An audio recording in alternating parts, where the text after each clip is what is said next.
जय भीम दोस्तों, स्वागत है आप सभी का मेरे शिल्पी अम्बेडकर चैनल में। दोस्तों आज भीमा का 69 एपिसोड चल रहा है और इसकी शुरुआत होती है रास्ते से। जब पवन और डॉली दोनों रास्ते से आइसक्रीम खाते हुए जा रहे थे, उसी रास्ते से भीमा भी जाती है मिट्टी तेल का व्यवस्था करने। उनको पढ़ाई करने के लिए मिट्टी तेल घर में था नहीं, तो वो उसी का व्यवस्था करने जाती है। दोनों आपस में टकराते हैं तो वहाँ पे जो डॉली थी वो बताती है भीमा को कि भीमा आज के प्रतियोगिता में पवन भैया ने जीता है, तो कल का जो परीक्षा वाला रिजल्ट आएगा ना, उसमें मैं सबसे टॉप आऊंगी।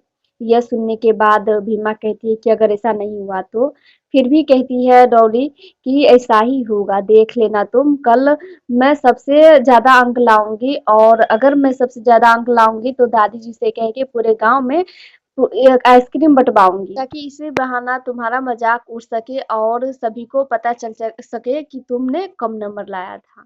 तो इसीलिए बार बार डॉली उनको यही बात कह रही थी। भीमा कहती है कि अगर मैं पूरे क्लास में टॉप करती हूँ तब आप क्या करेंगी। डॉली कहने लगती है कि तुम कैसी बातें कर रही हो, तुम कभी पास नहीं कर सकती हो क्योंकि तुम छोटी बिरादरी की हो और छोटी बिरादरी वाले पढ़ने लिखने में तेज तो होते नहीं है, पक्का तुम हार ही जाओगी। जिसके बाद भीमा उनसे यही कहती है कि अगर पूरे क्लास में मैं सबसे ज्यादा अंक लाती हूँ तो बताइए आपको आप क्या करेंगे। साथ में भीमा उनसे ये भी कहती है कि परीक्षा के रास्ते में ना पवन बाबू नहीं जा पाएंगे बाल्टी से पानी डालने, जैसे प्रतियोगिता में पवन बाबू ने पानी डाला था वैसे नहीं जा पाएंगे और जो भी रिजल्ट आएगी उसमें कोई भी रुकावट नहीं कर सकता और ये मेरा विश्वास है कि मैं सबसे ज्यादा नंबर लाऊंगी। इतना कह के भीमा वहां से चली जाती है। लेकिन दोस्तों ये दोनों भी वैसा ही थे, तुरंत ही अपने दिमाग में कुछ कुछ ले आते हैं और इस बात की जानकारी वो अपने दादी को जाके देते हैं। वहीं दूसरी तरफ दोस्तों आपको बता दें कि जो जितने भी छात्र की परीक्षा हुई थी उन सभी की कॉपी चेक हो रही थी। जितने भी शिक्षक थे सभी कॉपी चेक कर रहे थे। दोस्तों आपको बता दें कि भीमा की जो कॉपी चेक जब हुआ तो सबसे ज्यादा अंक भीमा को ही आया था। यह देखने के बाद शिक्षक बार बार भीमा की कॉपी चेक कर रहे थे, साथ में उनको पूरी तरह से कम नंबर देने की भी कोशिश कर रहे थे।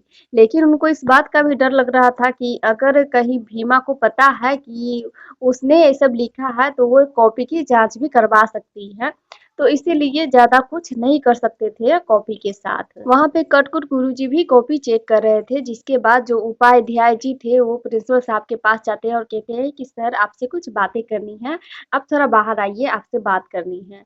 तो प्रिंसिपल साहब और जो उपाध्याय शिक्षक थे वो सभी बाहर आ जाते हैं।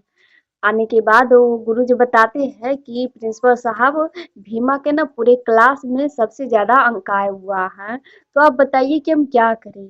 और मैंने पूरी कोशिश की है इसको कम से कम नंबर देने की, लेकिन ज्यादा कुछ भी नहीं कर सकते हैं इस कॉपी के साथ, नहीं तो भीमा जैसी लड़की है वो कुछ भी कर सकती है, कई हद तक जा सकती है अपनी कॉपी जांच करवाने के लिए। आप तो देख ही लिए कि कॉपी फट जाने की वजह से हम मैंने इस कॉपी पे पानी भी गिरवा दिया था, लेकिन नहीं, सारे चीजों के बावजूद भी भीमा जो है सबसे ज्यादा अंक लाई हुई। तो क्या आप बताइए कि क्या राय है। दोस्तों उन दोनों के समझ में कुछ नहीं आ रहा था और वो दोनों यही कह रहे थे कि देखते हैं इस कॉपी के साथ क्या करना है, भीमा के साथ क्या करना है। उसी समय वहां पे आ जाते हैं कटकुट गुरुजी। दोस्तों ये तो नहीं दिखाया जाता है कि कटकुट गुरुजी उनकी आवाज सुनते भी है या नहीं सुनते हैं, लेकिन इन दोनों को लग रहा था कि कटकुट गुरुजी उनका आवाज सुन लिए हैं, तो वो काफी दोनों ज्यादा डर जाते हैं। डरने के बाद ये कह रहे थे कि क्या कटकुट गुरुजी हम लोगों की बात ऐसे ही छुपके सुन रहे हैं, छुपके सुनने नहीं चाहिए बात को। और जो उपाध्याय जी थे वो कहने लगते हैं कि मैं तो यहाँ अपने घर के बारे में बात कर रहा था।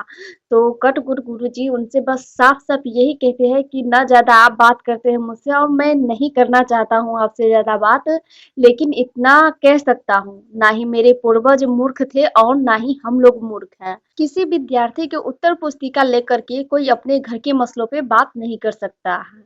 तो आप ही लोग जानिए जो कर रहे हैं, लेकिन सोच लीजिएगा कि क्या कर रहे हैं।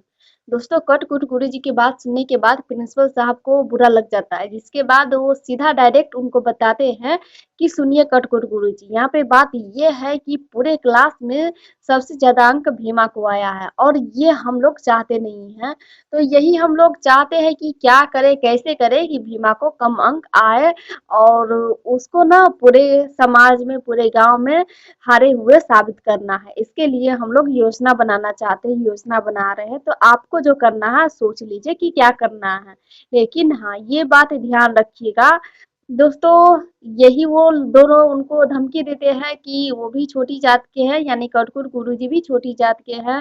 अगर कटकुट गुरुजी कुछ भी करते हैं तो वो लोग उनके परिवार पे भी हमला कर सकते हैं। इसीलिए कटकुट गुरुजी बराबर उन लोगों के साथ मुँह नहीं लगते थे और ना ही उनसे बहस करते थे अपने परिवार के वजह से। इतना कहने के बाद प्रिंसिपल साहब और उपाध्याय जी थे जो दोनों वहां से चले जाते हैं, लेकिन कटकुट गुरुजी वहीं पे खड़े होकर के उन दोनों को ही देख रहे थे। वहीं दूसरी तरफ भीमा और धनिया और उनकी जो एक और बहन थी वो सभी साथ में खाना बना रही थी। भीमा से उनकी बहन पूछती है कि अच्छा भीमा बताओ, कल तुम परीक्षा में 100 से ज्यादा अंक लाती हो तो कल तुम्हारे लिए क्या खाना मैं बना दूंगी। तो भीमा कहती है कि दीदी वो कल के कल बताऊंगी कि क्या बनाना है खाने में। फिर से उनकी बहन पूछती है कि अरे भीमा बताओ ना, कब से पूछे जा रही हूँ कि कल खाने में क्या बनाना है, क्या बनाना, लेकिन तुम जो हो बता ही नहीं रही हो। तो दोस्तों भीमा उनको बताती है कि दीदी जीत से पहले जीत की खुशी नहीं मनानी चाहिए, इसीलिए हम कल देखेंगे कि कल हमको क्या करना है, पहले परीक्षा का परिणाम आने दीजिए।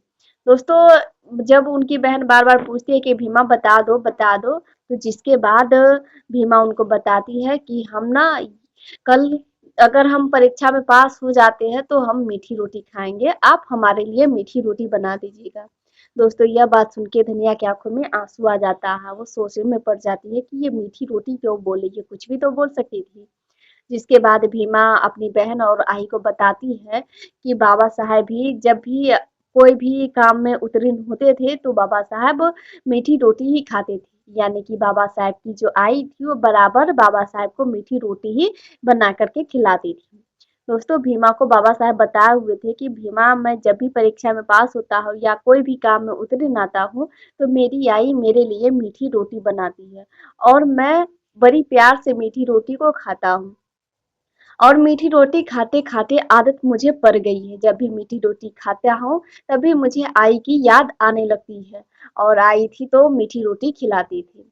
इस तरह से बाबा साहेब भीमा को बता रहे थे और रो भी रहे थे। यही बात भीमा अपनी माई को बताती है तो उनकी माई भी रोने लगती है। दोस्तों ये दोनों आपस में बातें कर ही रही थी कि वहाँ पे आती है फूलमतिया और उनका बात भी कड़वी ही होता है। कड़वा बात बोलने के बाद किसी को भी बुरा लग सकता है। वहाँ पे आने के बाद वो भी कुछ ऐसे-वैसे बोल देती है जिसके बाद फिर से उन सभी को बुरा लग जाता है। अब दोस्तों देखना ये है कि क्या भीमा के लिए कितना साजिश वो लोग कर पाते हैं, क्या कर पाते हैं, भीमा सही समय पे परीक्षा पास करेगी या फिर नहीं, ये रिजल्ट के लिए भी भीमा को संघर्ष करना पड़ेगा, ये तो एपिसोड में ही देखेंगे। वहीं दूसरी तरफ दोस्तों रात के समय जो प्रिंसिपल साहब थे वो कलासा बुआ के अपने ऑफिस में बुलाते हैं, वहाँ पे और भी शिक्षक थे, सभी के मौजूदगी में कलासा बुआ को ये बताया जाता है कि सभी से ज़्यादा नंबर भीमा को आया है। दोस्तों कैलासा बुआ को इस बात का ज़्यादा दुख होता है कि मेरी पोती से ज़्यादा नंबर वो कैसे ले आई, मेरी पोती नीचे रहेगी यानी कि फेल रहेगी और भीमा जो है वो सबसे आगे रहेगी, ऐसा मैं होने दे नहीं सकता हूँ। दोस्तों आप लोग भी कैलासा बुआ को जानते हो, कुछ ना कुछ साजिश जरूर करेगी भीमा को फेल करने के लिए, पूरी कोशिश करेगी। वहाँ पे उनको साफ साफ ये भी बताया जाता है कि हम उत्तर पुस्तिका के साथ छेड़छाड़ नहीं कर सकते हैं। जहाँ तक हम लोगों से हुआ बहुत कम अंक हम भीमा को दिए हैं, लेकिन ज़्यादा भी कटौती नहीं कर सकते हैं क्योंकि भीमा जैसी लड़की है वो कुछ भी कर सकती है, यहाँ तक कि अपनी कॉपी भी जाँच करा सकती है, तो इसीलिए हम कॉपी के साथ छेड़छाड़ नहीं कर सकते हैं। लेकिन अभी आगे क्या करना है इसके साथ भीमा के साथ वो हम लोग सोचते हैं कि हम लोगों को क्या करना है। दोस्तों उन सभी को सबसे ज़्यादा बुरा इस बात का भी लग रहा था कि अगर भीमा जीतती है तो पूरे समाज में हम लोगों की बदनामी होगी, हमारे समाज वालों की बदनामी होगी। तो इसीलिए वो लोग सोच रहे थे कि भीमा को कैसे भी करके फेल करना है। अब दोस्तों कैलासा बुआ कितना क्या योजना बनाती हूँ वो मैं अगले एपिसोड में बताऊंगी, क्योंकि आज का एपिसोड यहीं पे समाप्त हो जाती है। फिर मिलेंगे दोस्तों अगले एपिसोड में, तब तक के लिए जय भीम। दोस्तों अगर वीडियो अच्छी लगती है तो लाइक सब्सक्राइब और शेयर करना ना भूलें, और साथ में कमेंट करके जय भीम जरूर लिखें। तो चलते हैं दोस्तों, फिर मिलेंगे अगले वीडियो में, तब तक के लिए जय भीम।